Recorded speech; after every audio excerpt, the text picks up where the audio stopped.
Sir அவரு தன்னை ஒரு ஜெயலலிதாவாக நினைத்துக் கொள்கிறார். அதுதான் தப்பு. தான் ஒரு ஜெயலலிதாவோ எம்ஜிஆரோ இல்லை என்பதை எடப்பாடி பழனிசாமி உணர வேண்டும். நான் அதுதான் உங்களுக்கு சொல்றேன்.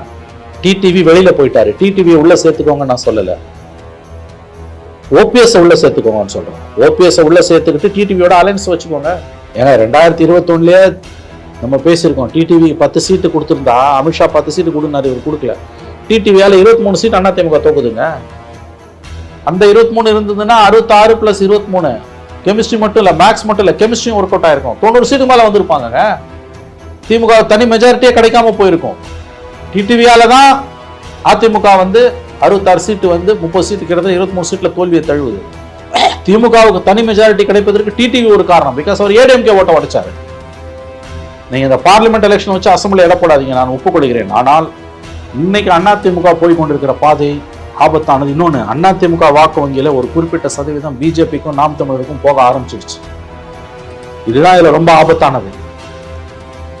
ஜெயலலிதா மரணத்துக்கு பிறகே ஒரு 3-5% ஓட்டு, ஒரு அரௌண்ட் 4% பர்மனண்டா வெளியில போயிடுச்சு பிஜேபிக்கும் டிஎம்கேக்கும். மீதம் இருக்கிறது கொஞ்சம் கொஞ்சமா ஒவ்வொரு தேர்தலா வெளியில போயிட்டு இருக்கு. இந்த தேர்தலோட மிகவும் ஆபத்தான போக்குகளில் ஒன்று அதிமுக வாக்கு வங்கியில் பெரிய சரிவு ஏற்பட தொடங்கி இருக்கிறது. அப்படி வெளியேறுகிற ஓட்டுகள் பிஜேபிக்கும் நாம் தமிழருக்கும் போக ஆரம்பிக்குது.